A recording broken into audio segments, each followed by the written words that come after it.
Hey friends, I'm Lynn Debilzen, and welcome to Redraw Your Path, a podcast where I share stories of people who have made big changes in their lives and forged their own unique paths.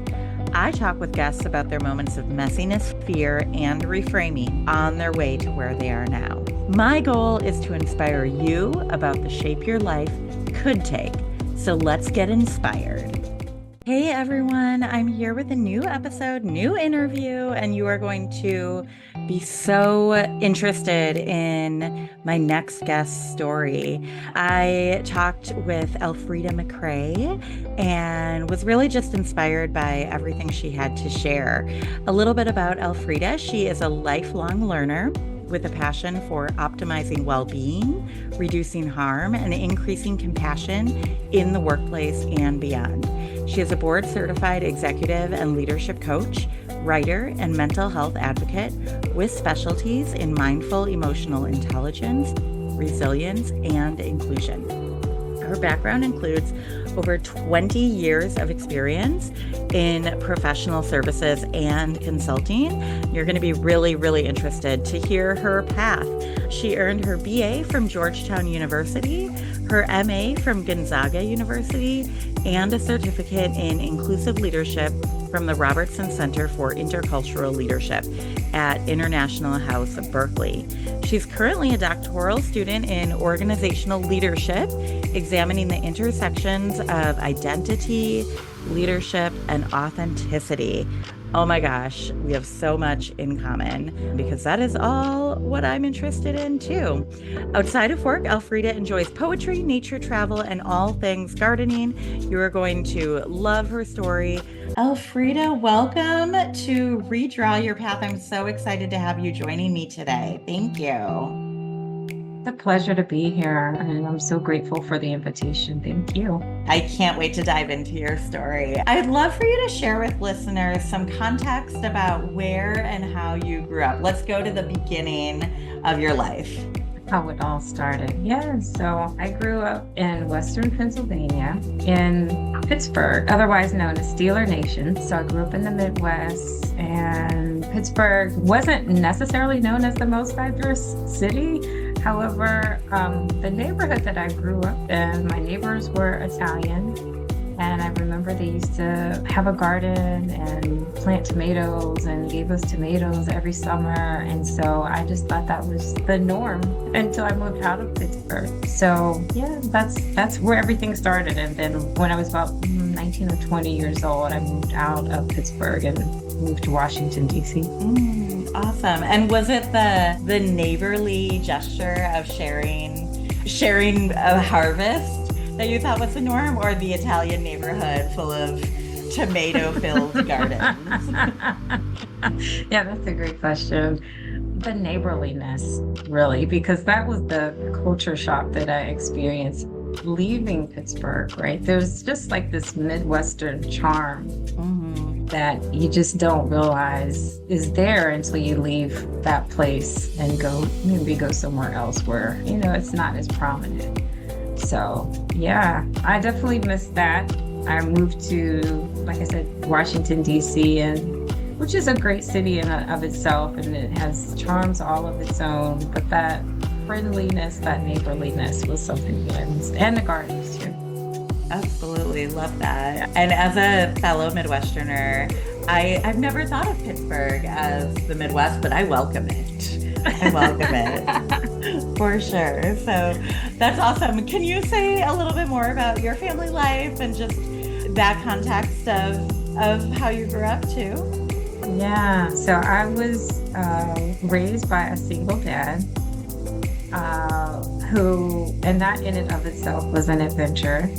I'm a middle child, so for 8 years I was the only girl, and it was like being in the military. I kind of feel like an honorary military member by way of that experience. But my dad was super strict, very regimented, which actually kind of helped me later in life because I'm very, I guess, regimented myself because of that experience. Yeah, he was also a police officer. So everyone in the neighborhood kind of knew who he was. And he had this reputation of being very stern. So, no guys would come to my house whatsoever or even close. So that was Hmm. interesting. Yeah.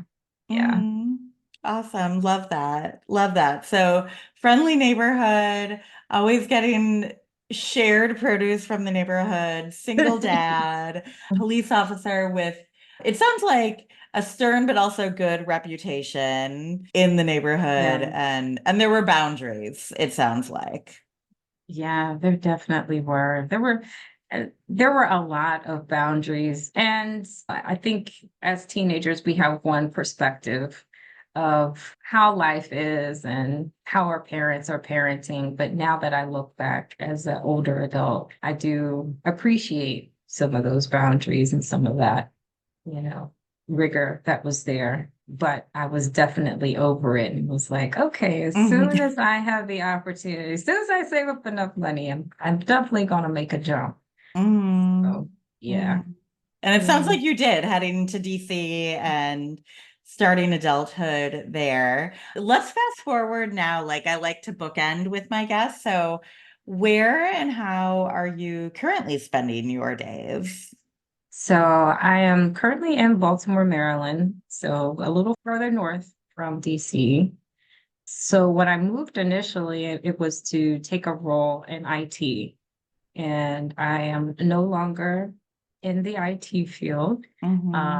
I'm a full-time executive coach and adjunct professor at this point. And I get to spend a lot of my time supporting leaders, individual contributors, and organizations and helping them with a variety of personal and professional development.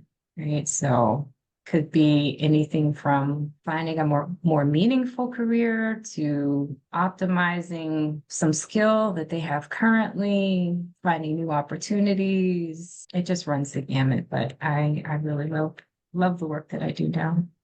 Awesome. And that's with individuals and teams that you do that work, right? I do some group work. I do less kind of intact teams. I Hmm. might have, individuals within an organization or across organizations that are interested in developing resilience, for example. And I Mm. might work with them as a group. Yeah. Love that. Love that. And what do you Yeah. teach as an adjunct? So I teach mindfulness and emotional intelligence for Concordia University at Irvine. Oh, nice. Okay. I need you. I need you in my life. Yeah. So important. And I love that mindfulness is completely making its way into higher education and all the systems around us. I think it's Yeah. so important. Absolutely, absolutely. I can never kind of overstate the importance of just having that ability to be responsive versus reactive and responding in the way that you intend is so important. So I'm happy that I get to be a catalyst for that. We need more of those skills in our world. And I'll just speak for myself. I need more of that skill in my life, but also in the Yeah. world. Yeah. So we know where you started, we know where you're at now. Let's go back to growing up in the beginning of your life. So most people grow up with some sort of external pressure or Mm. expectations placed on us. So those like molds that we usually didn't ask for. And I'm curious if you had any of those in your own life and what were those for you? Yeah. So I didn't necessarily have a lot of molds. There were molds that I placed on myself, and there were some expectations. So I was categorized as gifted. So I was in like the gifted program in school. So the expectation was that I was smart and I was good at school. And I liked school. And I still to this day consider myself a lifelong learner. And so that was an expectation that was put upon me, but it was one I stepped into welcomely. Hmm. Like I was happy to hold up that banner. And then my father really he didn't really force any particular path onto me. When I was younger, I was pretty convinced I wanted to be in engineering or do something computer related or, something mechanical. I was inclined in that, like very analytical. So I Mhm. was inclined in that direction, but it was never like, well, you must do this or you must go this path. It was just whatever you do, just do it to the best of your ability. And I didn't realize how unusual maybe that was, but I really appreciate it in retrospect. Well, and it sounds Yeah. like unusual, but also supportive, really, right? And really Yeah. supporting you to take the lead in making those decisions. Is that right?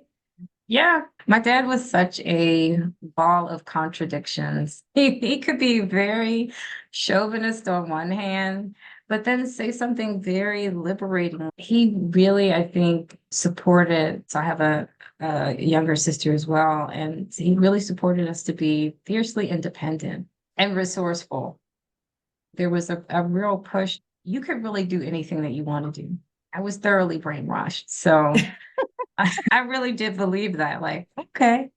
So I had my father, but I think also my elementary school teachers as well. They never allowed us to feel less than, right? Mm.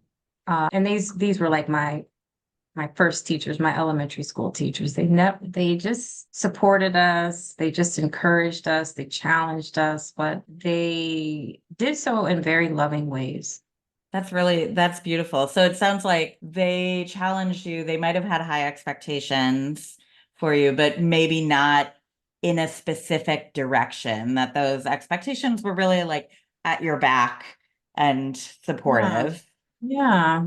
And I think part of what I would say my school teachers did was the majority of my school is an all Black school. And so I grew up with these phenomenal teachers, and they always kind of like provided examples for us, like luminaries that we know about or are typically elevated during Black History Month. But like Garrett Morgan and Ida B. Wells and Madam C.J. Walker, they went out and they did X, Y, and Z, and you can do that too. And I'm like, I do that Mhm. too. I So love that.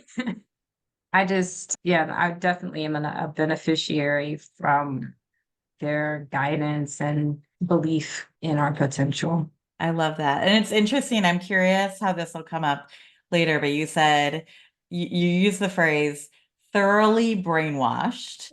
So I'm just curious because, with that support, yeah, I believe I can do anything, right? I believe, and I'm sure like you as a young Black girl were believing that and like, wait, is that brainwashing or is that truth? It's Yeah. interesting.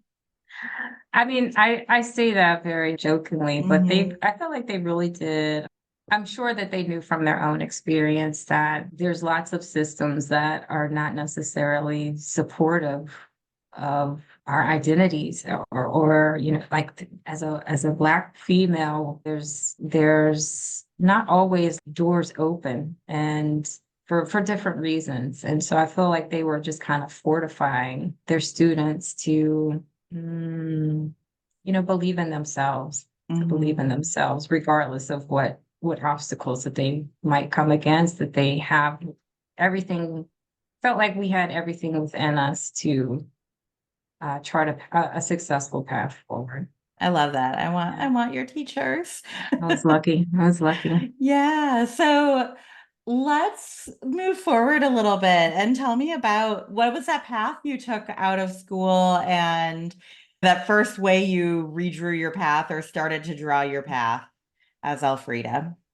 Yeah. So I took some very unconventional turns. So I did start school. So after high school, went to college, but I didn't stay in school because I ran out of money.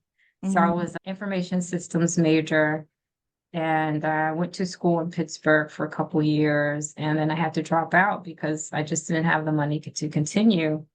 And I immediately entered the workforce and learned that I could ascend by getting different certifications. So I started out doing like computer break fix work, and I got a certification in that area. And then I expanded to doing networking. I got a certification in that area. And pretty quickly I was like, oh, I can make money. I can make a pretty good living doing this. So that's what I did for quite a number of years. And I loved it. I really, till this day, love IT, love technology, love being a technologist. So that was kind of like the first turn, I guess, was entering the field of IT. Were you always with the same employer, and were they supporting you internally to ascend? Good question. I worked with several different organizations, but when I was in Pittsburgh, I feel like I became like a mascot. I worked at a help desk for a major bank, and it was like a team of, I don't know, 5 or 6 guys and me. And I feel like they adopted me in some ways, and they poured into me. They helped me learn stuff. They told me what I should take and what credentials I should look into. And that was kind of how I kind of got my leg up. They just kind of mentored me in that environment, and which again, look back on this and I am floored by how unusual that is, because I know that that is not typically what can happen in a very male dominated field.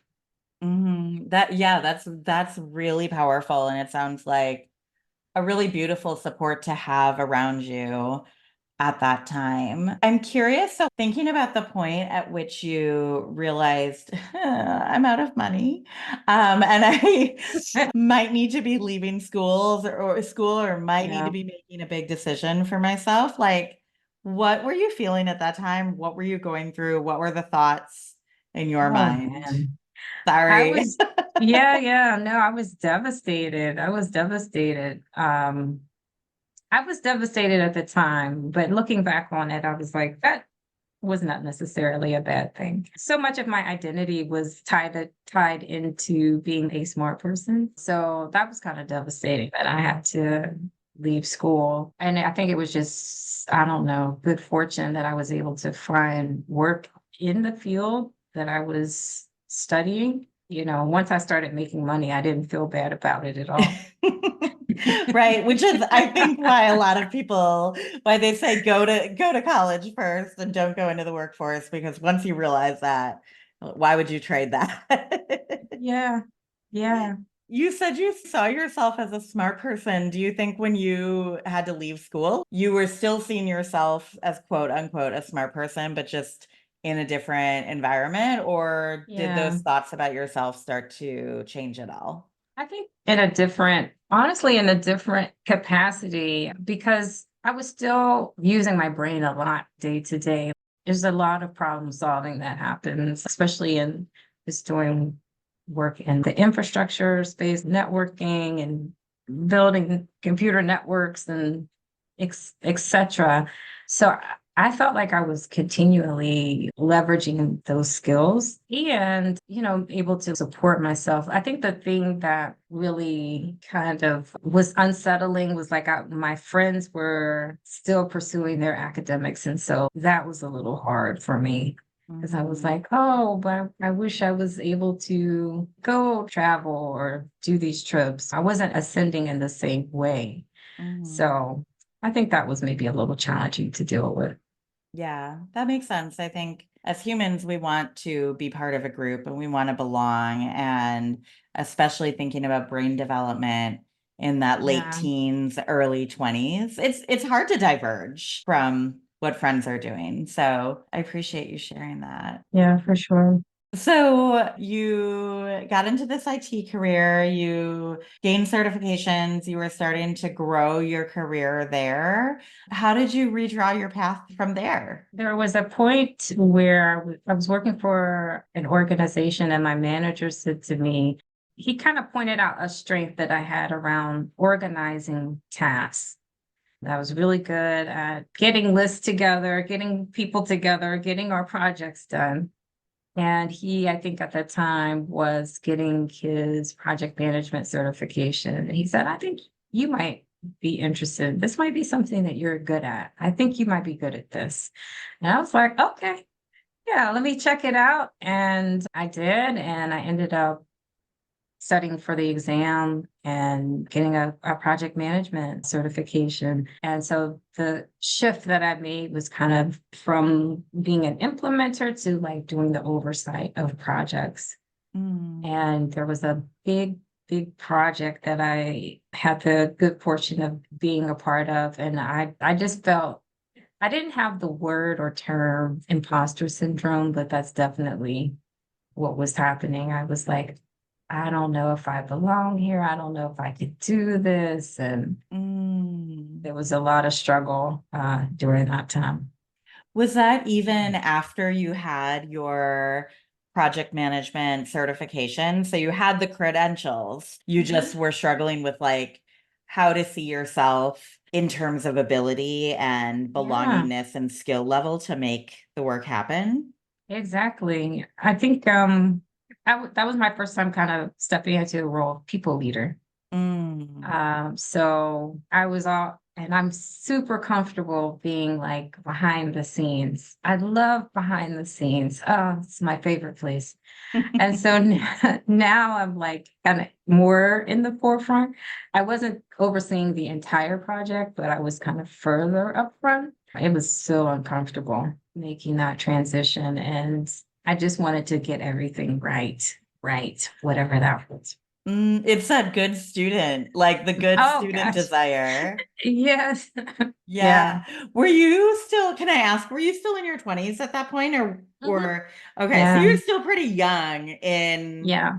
in the corporate space and starting to be a people leader, which is a big transition. Yeah. And I just had this nagging feeling, and which was in contrast with the feedback that I was getting, but I had this nagging feeling that I wasn't doing it right. Like my peers and my supervisors were like, "Oh, you're doing a great job."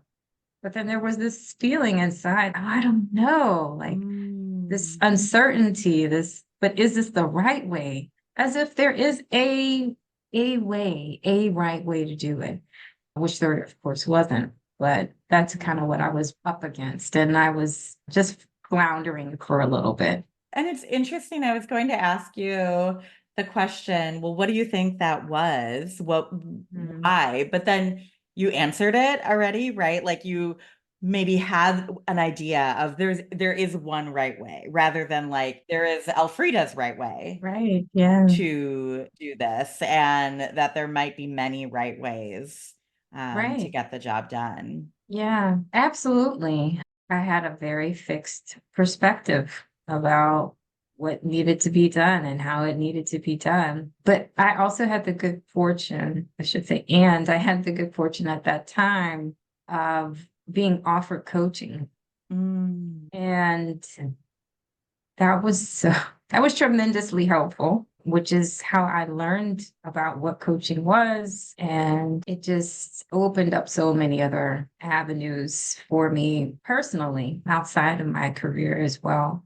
In what ways did receiving coaching yourself help you grow into who you wanted to be or like who you needed to be in that Hmm. role or as a person? I'm gonna just reel me in because I feel like I could go on.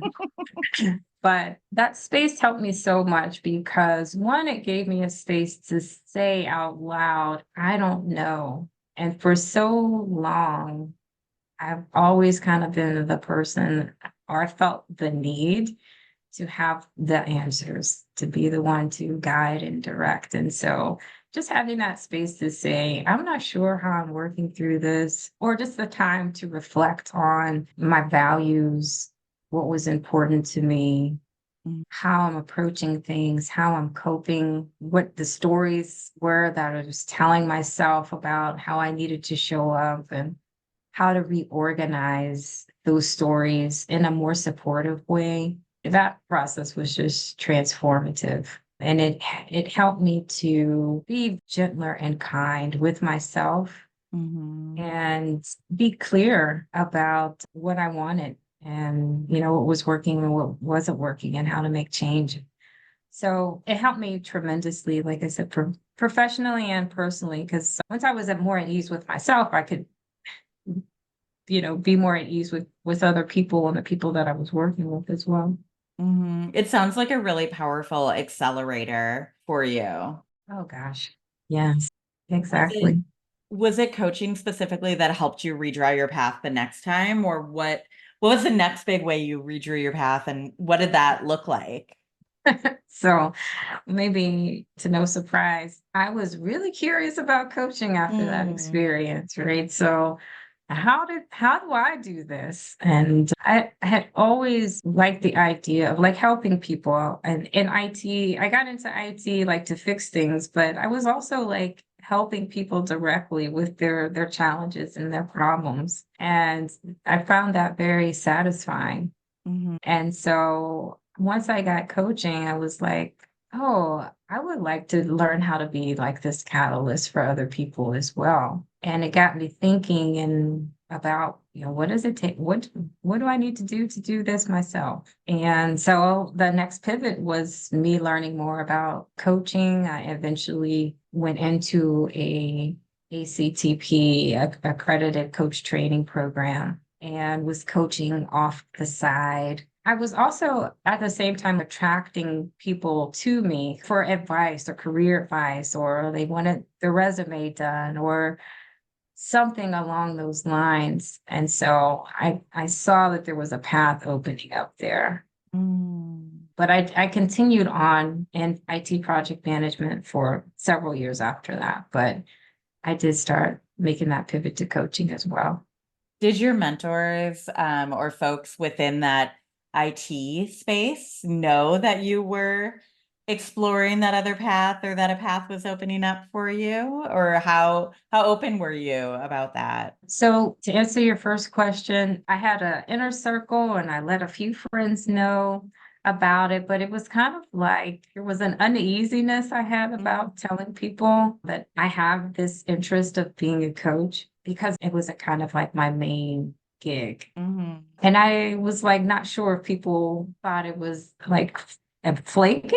I don't know what word to use there, but Mm-hmm. for context, coaching was not as popular, as well known, as utilized, maybe even. This would have been in the early 2000s as it is today. So coaching was this thing that executives have, right? And then there were life coaches. Then there was, I think, there was like the perception that this was kind of like a new agey kind of thing that people were Mm. doing, right? Very woo-woo. Yeah, woo woo, exactly. Yeah, that's and I was like, I knew that there was tremendous value in it, but I wasn't as open about about offering it, as services to other people at the time. Do Yeah. you Were you struggling at all with how you saw yourself or your own identity in terms of seeing yourself as a coach and seeing yourself as an IT project manager and people leader and bringing those together? Yeah, there was a lot of dissonance during that time. I don't have any of that now, but at that time when I was kind of making that pivot, it was shaky, like trying to live in both of these worlds. And it was hard for me to conceptualize, well, where are you going with this? What are you going to do with this? Mhm. And there was just this deep-seated knowing that this was a path that I needed to be on. So there was dissonance and then there was a lot of resonance. And I was wanting to make decisions based on where my values were taking me Mhm. versus where there was a lot of fear and discontent, right? The unknown. So that was a struggle. Yeah, that could be hard to navigate that gray area where you've identified those values and how you want to make those decisions, Yeah. and you're still in the container of your current life, and Hmm. how do you bring those together or shorten that timeline of getting from here to here's the ideal everything, right? And Yeah. it's probably an everyday entire life process for all of us, unfortunately. Yeah, we're building the bridge as we walk on it. But, that path may seem a little clearer to some people based on where they are, but it's all unknown, right? Mhm. it's all unknown. I want to say I decided to just keep going with it, but I feel also there were these nudges along the way, kind of reinforcing to me, yes, you're on the right track. Oh, really? Do you remember what any of those nudges were? Gosh, I think they're still happening even till this day. I can't really bring anything specific to mind, but it'll be like maybe a training will open up or someone will reach out about something, or you just get these little nuggets that are like, yes, this is the path. Here are the breadcrumbs. Just keep following. I love that. I love that. And I love Yeah. that feeling of those nuggets. So it sounds like so you were in this space where you were still very much in your corporate job and exploring the side skill set and identity, but very much on the side. How did you go Yeah. about redrawing from there, or what was the next big turn that you took? Hmm. So I stayed in project management for a while. And there was just like a natural progression because I wanted to work on just bigger, more complex projects. So I went from like project management, program management, and then I ended up in the management consulting space where you're working across not just a project, but it could be across, an industry, or you're working across an agency that you might be supporting, or a specific initiative that spans regions. So, the scope just kind of expanded. And within that, I found myself being able to work on some projects where there was a need for, I think, a program manager of a leadership development project. Hmm. Right. So I'm still in program management, still in that realm, but now I'm kind of overseeing leadership development. At the same time this is happening, I'm also advancing in my credentials as a coach. So I'm kind of doing coaching off the side of my desk at ridiculous hours. I'm working with clients that are in Europe or in Middle East. So 3 or 4 o'clock in the morning, I might be up doing coaching. Oh my gosh. Yeah, it was very interesting times. Can I Yeah. ask? I read your website, right? And you focus on self-care Yeah. and that being a central part of folks developing into their fullest selves. So what did self-care look like for you at that time, or how were you making Mm, sense of I'm trying to help others, right? Catalyze into their best selves, and yeah. I'm waking up at 3:30 in the morning and not getting enough sleep for myself. What did that look like? Yeah, messy at times, I will say. And part of the reason why I kind of focus on resilience and self-care and well-being is because I think it's still a practice I'm working on myself. And I know that that was kind of like one of the ahas when I was first coached, was that I was kind of neglecting these other areas of my life that were Mhm. super important. And so how that looked at the time, I probably was not getting as much maybe sleep as I would like to have. But some practices that I've been incorporating over time is making sure that I'm keeping the all of the slices of the pie, which is life, in focus, right? So that I'm still engaged in things that are important to me. Like for a long while, I was a museum volunteer, being engaged in art and culture, that I'm just not over indexing in any one area, that work is not the fullness of who I am as an individual. So I just do my best to try to keep that in mind. Like what's something I can do for myself that can balance out, or that can, fill up that deficiency that maybe I'm having in rest right now. And then I also think about the sustainability, like how many days out of a week do I want to lose my 8 hours of sleep? What might be sustainable for that week? Maybe I'm getting 5 hours or 6 hours, but knowing that that's not something that I'm going to maintain indefinitely. Mhm. So I have to keep those things in mind also. Did you still have your own coach at that time helping you navigate that? Yeah. So I try to keep a coach. because I think it's important for my own well-being. And the International Coach Federation has like reciprocal coaching where you can coach, you have another coach coach you and you coach another coach. And I've been in that program for many years. One of the things my coach brought to my attention was that I would work on the train. I lived in Baltimore and worked in DC for a while and had a pretty long commute. And I would spend my mornings and evenings working. And then she had me add up how many hours I was working. And it was like, oh my gosh, this is like a whole nother job. And is this really how I want to be spending my time? Do I intentionally want to choose to continue doing this? And the answer was no. So that kind of led me, and part of the reason why I was doing this is because I was trying to coach and have this other job, have my full-time job. So it led me to the decision, at some point there might come a time where I'm going to let one of these things go. And I chose to let the project management go in order to do coaching full-time.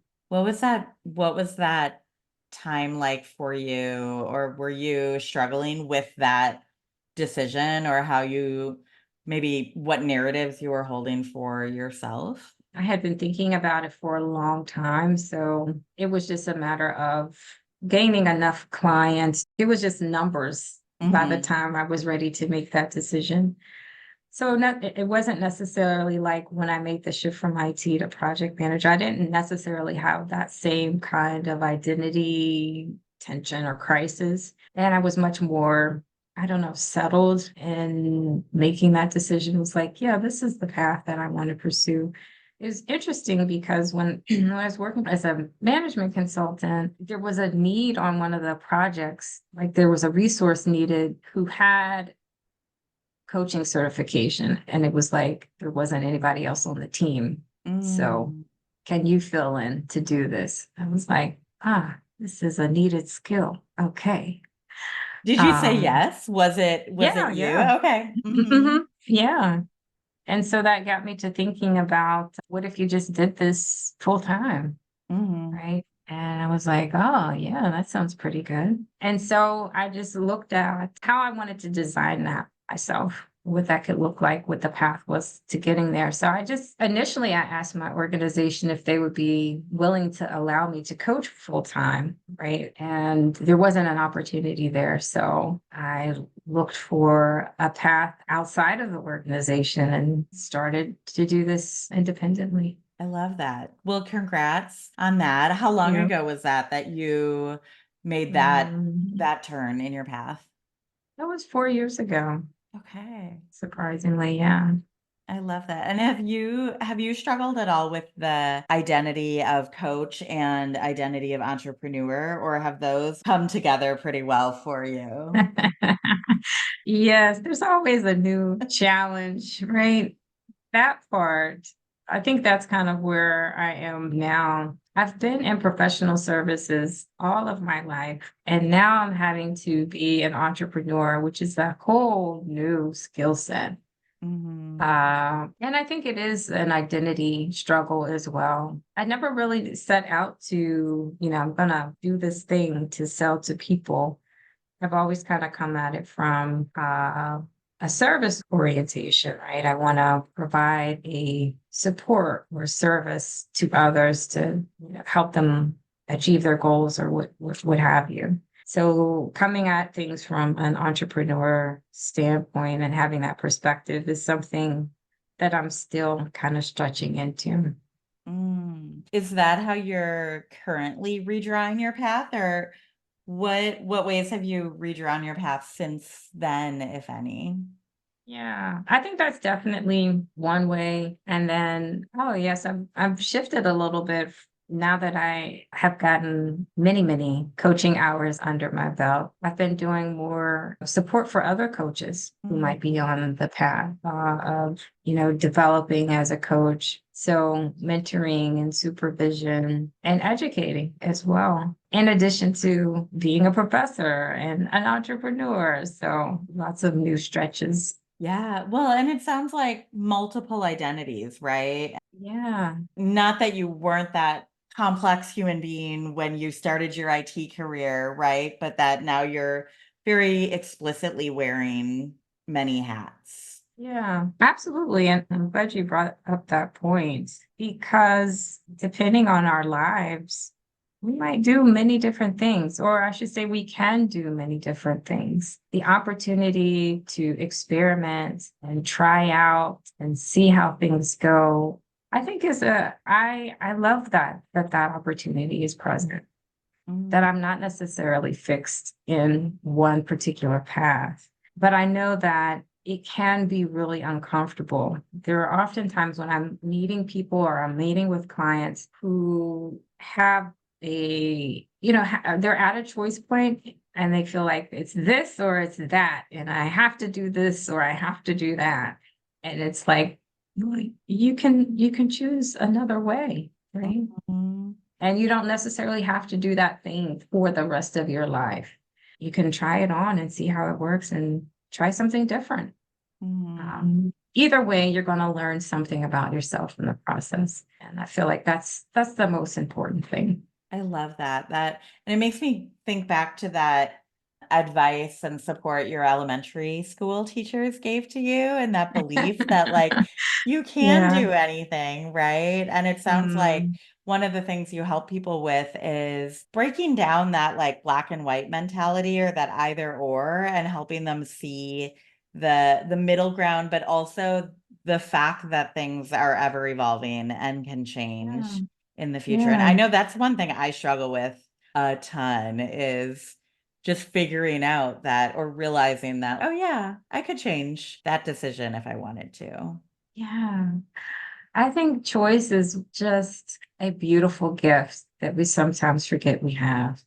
Mm-hmm. It's available to us like in each moment to choose, right? And I really, really value independence and autonomy. So I love that I get to go one way and then go another way. Absolutely. It is really beautiful.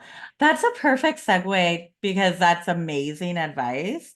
Is there any other advice that you would give to others who are considering redrawing their path? Question. This is going to be maybe a little hard to receive because I know it's uncomfortable. See if you can just be okay with the messiness, right? And then I think what helped me a lot was having, like I said, I was in a space where I had time to reflect.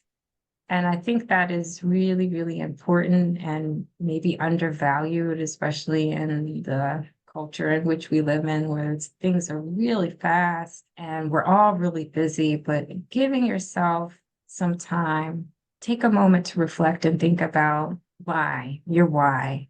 Mm, How do you want to make this choice? What's important? And there's lots of uncertainties, but what do you hope will go right by making this choice? Focus on the thing that you're really looking forward to more so, or maybe give it as much attention as the thing that you think might go wrong. yes. Yeah.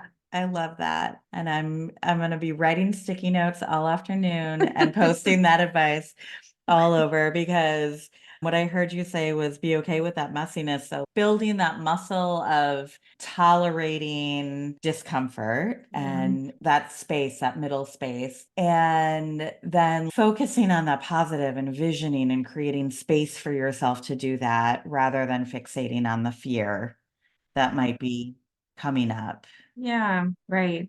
And that's not to discount the fear, because I think the fear can be a partner with you in the car, but it doesn't need to drive the car. It's giving you maybe some helpful information, some things that you might want to consider and mitigate, but it doesn't necessarily need to be the full story or run the show, right? It could be a partner with you and not pull you along. So yeah, I know that's easier said than done, but just practicing with that.